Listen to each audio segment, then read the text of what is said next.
Hey all, today we're going to be talking about progressive web apps, and more specifically how you can build one from the comfort of your own home, because I guess that's the new norm, working from home, sheltering in place, whatever it is going on with you.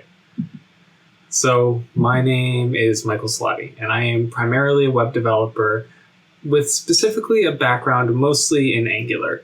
But today's talk isn't Angular focused, so don't worry about that. I'm actually going to try to cover concepts that are framework agnostic and also include a little bit of here and there about some framework specific solutions to the concepts and tooling that I discuss. I also happen to be a developer program engineer focusing on web infrastructure. So if you're interested in anything that I discussed today, I recommend checking out the website that I work on. It's called web.dev, which the URL is just web.dev. Besides my love for Angular, I just love the web. I grew up on the web, and I remember what things were like in the 90s and 2000s, and now in our modern web environment. I love it. It's compelling, it's exciting, and we have such incredible tools to make amazing and compelling experiences for others. I will also mention that I do have a MAS product. If you're not familiar with what MAS means, MAS stands for Means as a Service. Just making a hard pitch right there. It's memogram.com. Check it out. Hopefully you like it. Let me know what you think. And I will finally mention that I have made a lot of mistakes, and I mean a lot. So I'm hoping that maybe I can share some of the painful things that I had to learn along the way. That way you can avoid making the same mistakes as you build PWAs yourself. So what exactly is a PWA or a progressive web app? And that's not right. I would say it's not this. What you're seeing here is definitely not what a progressive web application should be. PWAs really are just web applications that have amazing experiences. And the reason for that is because they're fast. They're going to respond quickly, whether that's loading or responding to a user's interactions. They're integrated because they show up on a user's home screen, and they have access to things like sensors and Bluetooth and can handle push notifications. They are reliable because they're going to load instantly, and you're never going to see the dinosaur like we just saw. And finally, they are engaging. They feel like a natural app that deserves to be on a user's device with these immersive user experiences. And if ever you doubt your ability to make a web application like that, I'm telling you that you can. And if you want, you can just repeat this simple mantra. And that's, you spit hot fire. Bad Chappelle jokes. Anyway, so why PWAs? Well, users spend most of their time in native applications rather than websites. And that's mostly because apps end up being more predictable. They're available on a user's home screen, so it's an easy one-touch to get there. And push notifications allow applications to re-engage users back into the app.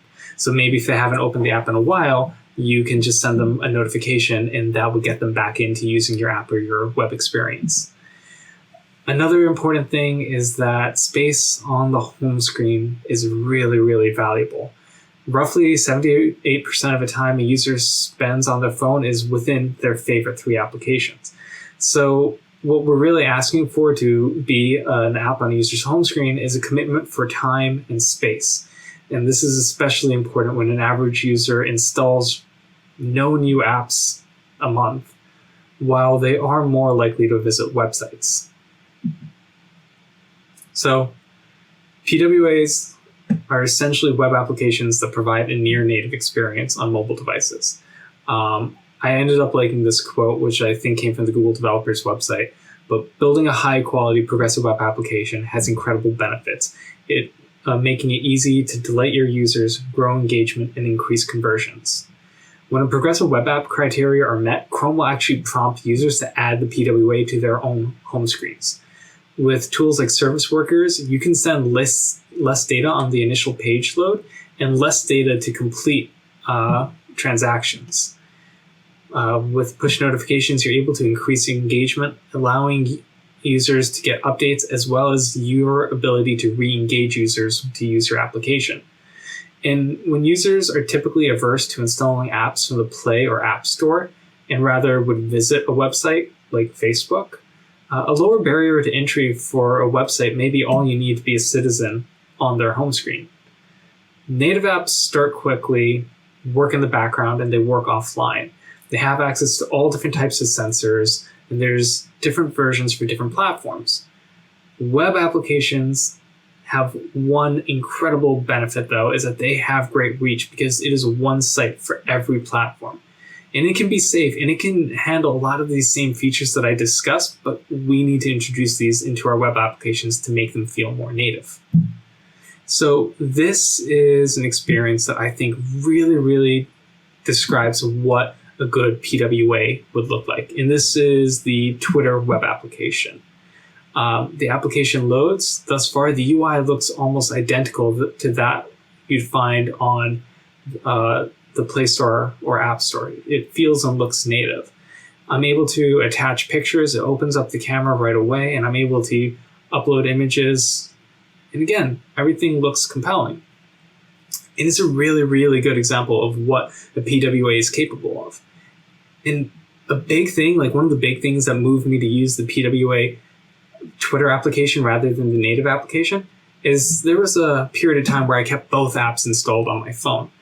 And when I decided to go to my installed apps, I looked at them side by side, and I saw that how much space they were taking. And in both situations, I saw the number 250, 250.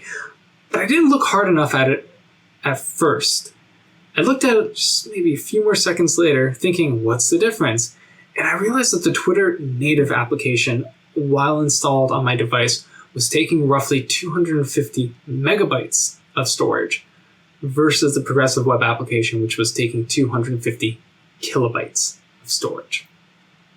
That big of a difference in size without any real compromises on what the application was providing me, I moved to the web application, and I have not looked back. So let's talk about a simple PWA that we have. And it's a fairly simple. It's designed to showcase popular movies. I have it running over here. And you can see that if you clicked into a movie, you can view some more information specific to the movie. And a lot of things, it kind of looks like what you might expect a native Android app to look and feel like. And that's because it follows material design guidelines for the aesthetic. And there's a few things under the hood that I do to make the app behave more quickly and more like a progressive web application. And that's all fine and dandy. But does it really qualify as a PWA? And that's a simple thing that we can check. We can test it against a tool called Lighthouse. And so here's a video of a Lighthouse audit.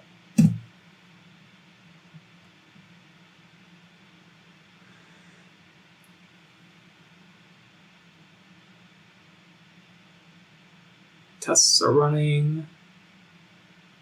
And nothing really there, at least not a positive score. So in a lot of cases, this application isn't really doing what we need. It's not getting any green check marks saying that, yes, this is a PWA. And why is that the case? Well, the first thing is the page isn't responding with the 200 status code. If we're building a PWA, we might want to use a service worker. That way, this application will work even if we're disconnected from the internet. Secondly, like I said, we'd want to use a service worker, but this web application as it is now isn't even registering a service worker that will tell the browser what pages to load. So our service worker is really the technology that enables our apps to use many of the features of PWAs. One of them being offline, but also with the service worker, we're able to actually add the web app onto a user's home screen and handle push notifications.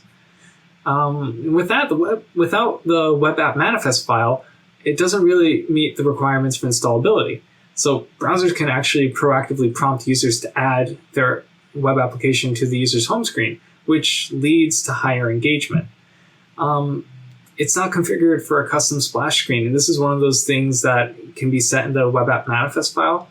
But when you open Twitter or Facebook on your phone, you end up seeing the Twitter or Facebook logo for a quick second while the app loads in. We can do that with web applications as well. There's other things about setting the address bar theme color, ensuring that the website still works with JavaScript disabled. And that last one's actually really important in my opinion. I remember a time when I worked at a web shop and we were doing a lot of great work on a client's website. But no matter what we did, the client repeatedly told us that the site that we were working on and hosting for them would not work on their iPhone. And we had no idea why. I will say we were all Android users, so we didn't have that much experience with iOS. So my boss decided to do the most reasonable thing, and that was to buy us all iPod Touches. We all got iPod Touches, not iPhones. But we weren't able to replicate the issue until one day we actually met with the client in person. We just looked at her phone to discover she kept JavaScript disabled on her phone. And we ended up spending a lot of time and effort trying to troubleshoot this when we didn't necessarily do anything wrong. But the user didn't do anything wrong too. It's their decision to have JavaScript disabled. But we could have accounted for that, and we could have provided some sort of experience if JavaScript was disabled. It might not be the full experience. It might just be a warning that, hey, JavaScript is disabled. You might not get the full experience that you expect. But because we didn't do anything to account for that, the user didn't know what was wrong with the site. And if you're doing this out in the wild, they might abandon your site. As it sounds right now, this application is not fast, it's not integrated, it's not reliable, and it's not engaging. So one thing I actually mentioned a little bit earlier was Lighthouse. And for those of you who don't know what Lighthouse is, it's an open source and automated tool for improving the quality of web pages. You can run it against any web page, whether it's public or it requires authentication. And it has audits for things like performance, accessibility, and whether an application is a PWA, and more. It definitely handles more than that. So you can actually run Lighthouse straight from inside of the Chrome DevTools. You can run it as an extension that's available for Chrome, and I believe there's a version of this extension available for Firefox. And it exists as a NPM module that you can install and use in your build processes or just as a command line tool.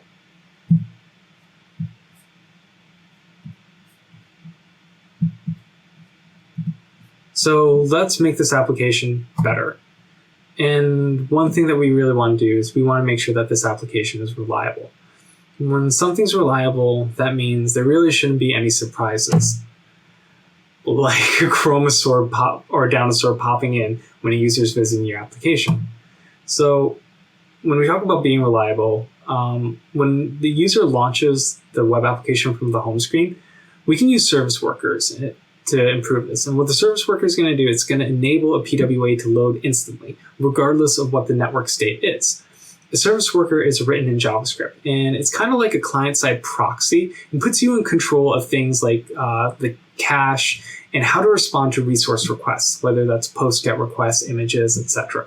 And so by pre-caching key assets and resources, we can eliminate the dependence of the network, ensuring that our applications are instantaneous and reliable. An example of how that could work is what we have here. And this is a cache-first example, which is ideal if you're building an offline-first experience. So this is how you'd handle a majority of requests. The page would make the request that would go through the service worker. The service worker would check the cache. If the resource doesn't exist in the cache, it'll then go to the network, make the network request, return it to the page, while also caching that network request for next time. And there's other strategies that you can use to implement with your service worker, but introducing a service worker to your site can be super, super easy. If you use Angular, there's an Angular schematic that you can install and apply to your project with just the command ng-add @AngularPWA. It ends up adding the Angular service worker and configuring the build to include the service worker. And there's a lot of other things it'll do to get your application PWA compliant. But it's a really simple, easy to do step just from the get-go for you. Another thing is if you use Create React App to create React applications, since 2017, it has included service worker and PWA support from out the box. You haven't had to do any configuration or any work to have that. And finally, also since 2017, the Vue CLI has made it easy for you to enable service workers with the Vue create command. What you would want to do is manually select features, and then you would just enable PWA support. And we can let the default settings for the rest of that stuff work. Now, customizing configuring your service worker is something you're going to need to do regardless of what framework you end up using. And while the platforms can guide you with what you should and shouldn't do, they can't know everything that you need. So taking Vue, for example, you can modify aspects of the service worker by configuring a PWA property of either your Vue config file or a Vue field inside of the package.json. But something cool with Vue and React is that these tooling used to generate the service worker is built on top of a library called Workbox. So Workbox it's a library that bakes in a set of best practices and removes the boilerplate that every developer has to write when working with service workers.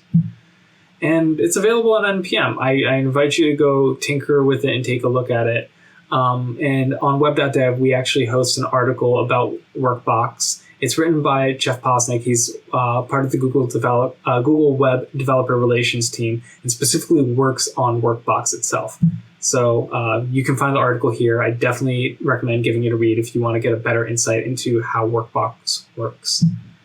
But with the service worker, our site is now definitely reliable. It's going to work offline because we're caching key resources and assets in order for the site to work. And it's going to be a bit faster because with those assets and resources cached, it doesn't necessarily need to go to the network and wait for server responses in order to process the requests.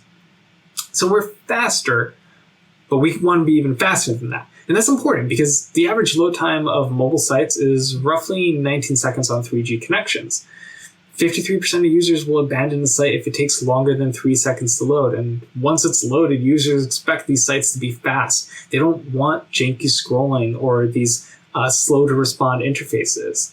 People, on average, expect the site to load within like 2 seconds. And almost half of people say that waiting on a page to load is what they dislike the most when browsing the web on their mobile devices.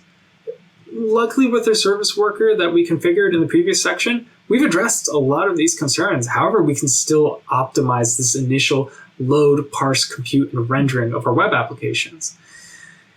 And that comes with this massive concern that we have, and that's the cost of the JavaScript we're actually running. Now, I'm kind of stealing this slide from a friend and an amazing propagandist for the web who works on the Chrome team, Adi Osmani. So keep in mind, if we want to be fast at JavaScript, it has to be downloaded, parsed, compiled, and executed quickly. But not all bytes weigh the same. A 200 kilobytes JavaScript file has a very different set of costs than a 200 kilobyte JPEG file. And this is outside of the raw network transmission times for both sets of bytes. They might take the same amount of time to download, but when it comes to processing, we're dealing with very different costs. A JPEG image may need to be decoded, rasterized, and painted onto the screen, versus a JavaScript bundle that needs to be downloaded, parsed, compiled, executed. And there's actually a number of other steps that an engine needs to complete. Just be aware, the costs are not equivalent. And by remembering that the JavaScript being sent down the wire has to be computed and rendered out for our SPAs, or single page applications, PWAs, progressive web apps, this takes time. But we can actually remove some of this burden off of a user and these devices and onto our server with server-side rendering. Now, luckily, all the major frameworks have pretty good support for SSR. And as a front-end developer who doesn't want to write a full back-end solution, some of these solutions are really, really good. And there's non-first-party solutions that streamline the daunting task of configuring your own SSR environments. In the React world, you have Next.js, and in Vue, you have Nuxt.js. But again, assuming you want to take a framework-agnostic solution, you can actually use Puppeteer. Puppeteer is a node library which provides a high-level API to control Chrome or Chromium over the DevTools protocol. Puppeteer runs headless by default, but can be configured to run full non-headless Chrome or Chromium. And you can do a lot, like generate screenshots of pages or PDFs You can run tests in Chrome or crawl a single-page application. And most importantly, you can use it to generate pre-rendered content, i.e. server-side rendering. Like Workbox, you can find Puppeteer on NPM. And this is actually a really simple implementation of creating a SSR server with Puppeteer. So now we've built a site that is both reliable and fast. But we want our application to now be engaging and interactive. It should feel like a natural app on the device with an immersive user experience. And PWAs are installable. They live on a user's home screen without the need of an app or Play Store. They offer these immersive full-screen experiences with the help of a web app manifest file, and can even re-engage users with push notifications. Now, the web app manifest allows you to control how your app appears and how it's launched. You can specify things from home screen icons, the page to load when an app is launched, and even whether or not to show that it's running inside of Chrome. And it's actually really easy to do. There's a great site, it's like appmanifest.firebaseapp.com, and I'll actually do this right here for you guys to see. So here I can just type in the full name of the application, which I will just call Popular Movies. And we can put in the short name, which is the name that will end up appearing if the full name is too long to show up. The theme color is kind of like the color you would see in the status bar or whatever. And as I'm setting the colors, you can kind of see the colors changing here. And the background color is the color of the splash screen. So when the user first opens up the application, the screen will turn into whatever color this is. I'll just choose black. Display mode, we're going to use full screen mode. Orientation, we'll lock it into portrait, though you can allow for any orientation or lock it into landscape. And finally, I'm just going to click on icon,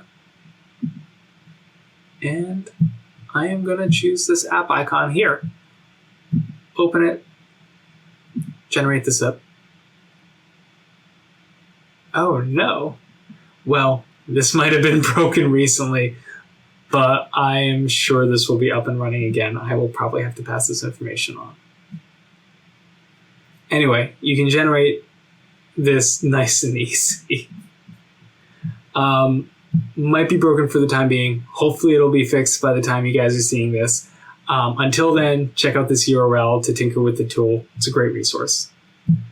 And once you have downloaded the zip and gotten the files you need, there's actually just really little work you need to do. The first thing you need to do is you need to move the images or the resized icons into whatever folder that you're storing your image assets in. And then finally, you're just going to set these two lines here. The first one is the manifest, which is going to point to the manifest JSON generated, which is going to dictate how the app experience is going to be. And secondly, the theme color, which is the color of the status bar in like Chrome or the Chrome bar Omnibox on mobile devices. With that in mind, with the manifest in place, our app can now live like a native application on a user's screen. The application is fast, integrated, reliable, and engaging. So here is the application with all these things in place. We're going to run the Lighthouse test, and we're going to see how this goes. So I'm going to cross my fingers, but I kind of know how this is going to work out. Let's see.